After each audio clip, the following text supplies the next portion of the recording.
The Island of the Fae by Edgar Allan Poe. Nullus enim locus sine genio est servius.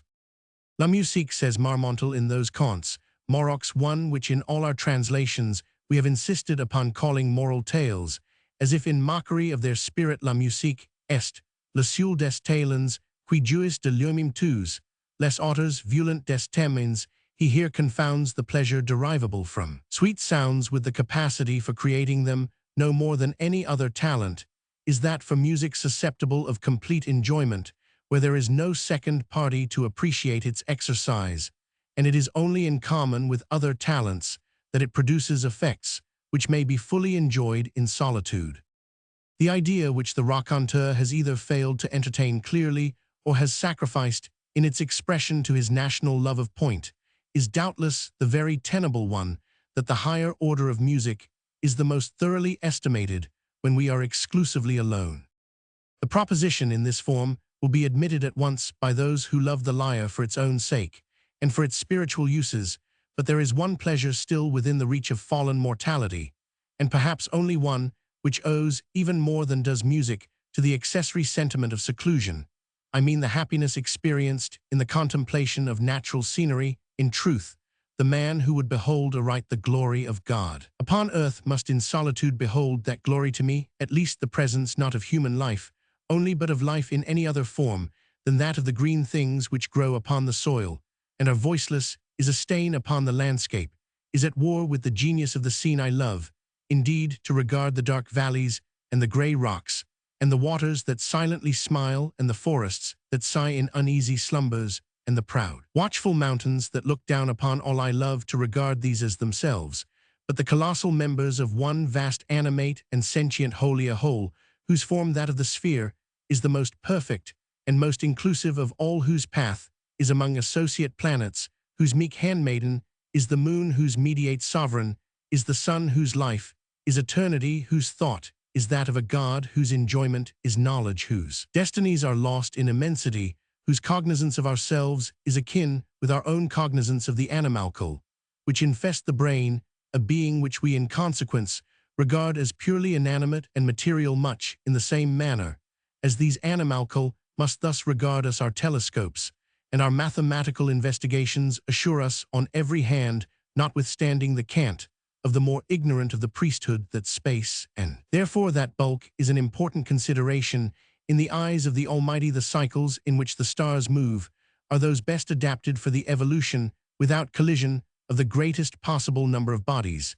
The forms of those bodies are accurately such as, within a given surface, to include the greatest possible amount of matter, while the surfaces themselves are so disposed as to accommodate a denser population than could be accommodated on the same surfaces otherwise arranged. Nor is it any argument against bulk being an object with God that space itself is infinite, for there may be an infinity of matter to fill it. And since we see clearly that the endowment of matter with vitality is a principle, indeed, as far as our judgments extend, the leading principle in the operations of deity, it is scarcely logical to imagine it confined to the regions of the minute, where we daily trace it, and not extending to those of the august, as we find cycle within cycle without end, yet all revolving around one far distant center, which is the Godhead. May we not analogically suppose in the same manner life within life, the less within the greater, and all within the Spirit divine? In short, we are madly erring through self-esteem in believing man, in either his temporal or future destinies, to be of more moment in the universe than that vast clod of the valley which he tills and contemns, and to which he denies a soul for no more profound reason than that he does not behold it in operation. To these fancies, and such as these, have always given to my meditations among the mountains and the forests by the rivers and the ocean a tinge of what the everyday world would not fail to term the fantastic. My wanderings amid such scenes have been many and far-searching, and often solitary, and the interest with which I have strayed through many a dim deep valley, or gazed into the reflected heaven of many a bright lake, has been an interest greatly deepened by the thought that I have strayed and gazed alone. What flippant Frenchman was it who said, in allusion to the well-known work of Zimmermann, that la solitude est une belle chose? Mais il faut quelqu'un pour vous dire que la solitude est une belle chose. The epigram cannot be gainsaid, But the necessity is a thing that does not exist. It was during one of my lonely journeyings, amid a far distant region of mountain, locked within mountain, and sad rivers, and melancholy tarns, writhing or sleeping within all that I chanced upon a certain rivulet, an island. I came upon them suddenly in the leafy June, and threw myself upon the turf beneath the branches of an unknown odorous shrub, that I might doze. As I contemplated the scene, I felt that thus only should I look upon it. Such was the character of phantasm which it wore on all sides, save to the west, where the sun was about sinking, arose the verdant walls of the forest, the little river, which turned sharply in its course, and was thus immediately lost to sight, seemed to have no exit from its prison, but to be absorbed by the deep green foliage of the trees to the east, while in the opposite quarter, so it appeared to me as I lay at length, and glanced upward, there poured down noiselessly and continuously into the valley a rich golden and crimson waterfall from the sunset fountains of the sky, about midway in the short vista, which my dreamy vision took in. One small circular island, profusely verdured, reposed upon the bosom of the stream. So blended bank and shadow there, that each seemed pendulous in air. So mirror-like was the glassy water, that it was scarcely possible to say at what point upon the slope of the emerald turf its crystal dominion began. My position enabled me to include in a single view both the eastern and western extremities of the islet, and I observed a singularly marked difference in their aspects. The latter was all one radiant harem of garden beauties. It glowed and blushed beneath the eye of the slant sunlight, and fairly laughed with flowers. The grass was short, springy, sweet-scented, and asphodel interspersed. The trees were lithe, mirthful, erect, bright, slender, and graceful of eastern figure and foliage, with bark smooth, glossy, and parti-colored. There seemed a deep sense of life and joy about all, and although no airs blew from out the heavens, yet everything had motion through the gentle sweepings to and fro of innumerable butterflies that might have been mistaken for tulips with wings, for the other or eastern end of the isle was whelmed in the blackest shade. A somber yet beautiful and peaceful gloom here pervaded all things. The trees were dark in color and mournful in form, and attitudinizing themselves into sad, solemn, and spectral shapes that conveyed ideas of mortal sorrow and untimely death. The grass wore the deep tint of the cypress, and the heads of its blades hung droopingly, and hither and thither among it were many small unsightly hillocks, low and narrow, and not very long, that had the aspect of graves, but were not, although over and all about them the rue and the rosemary clambered. The shades of the trees fell heavily upon the water, and seemed to bury itself therein, impregnating the depths of the element with darkness. I fancied that each shadow, as the sun descended lower and lower, separated itself sullenly from the trunk that gave it birth, and thus became absorbed by the stream, while other shadows issued momently from the trees, taking the place of their predecessors. Thus entombed, this idea, having once seized upon my fancy, greatly excited it, and I lost myself forthwith in reverie. If ever island were enchanted, said I to myself, this is it. This is the haunt of the few gentle fays who remain from the wreck of the race. Are these green tombs thither do they yield up their sweet lives, as mankind yield up their own?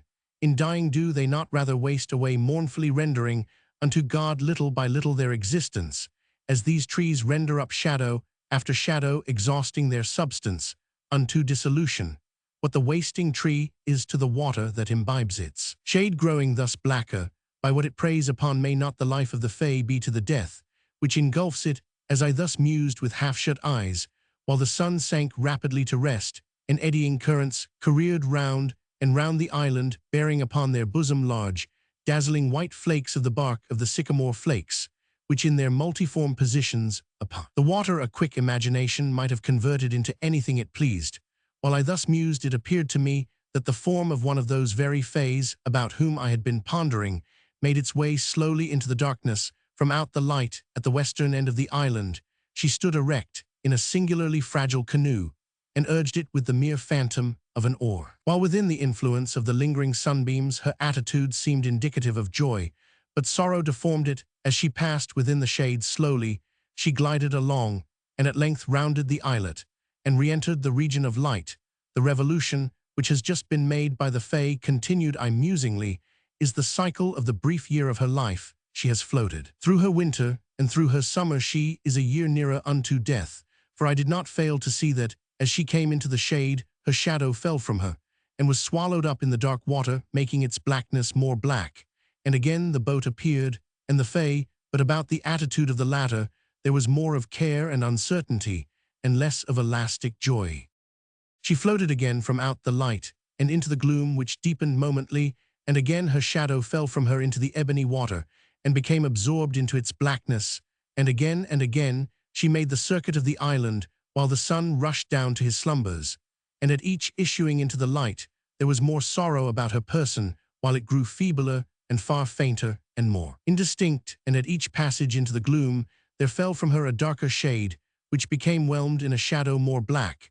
But at length, when the sun had utterly departed, the Fae, now the mere ghost of her former self, went disconsolately with her boat into the region of the ebony flood. And that she issued thence at all I cannot say, for darkness fell over all things, and I beheld her magical figure no more. Footnote 1. Morox is here derived from moas, and its meaning is fashionable, or more strictly, of manners. Return to footnote mark. Footnote 2, speaking of the tides, Pomponius Mela, in his treatise De Situ Orbis, says, "Either the world is a great animal, or etc." Return footnote 3. Balzac, in substance, I do not remember the words. Return footnote 4. Florum puders, ner per liquidum thera, p. Camaya. Return.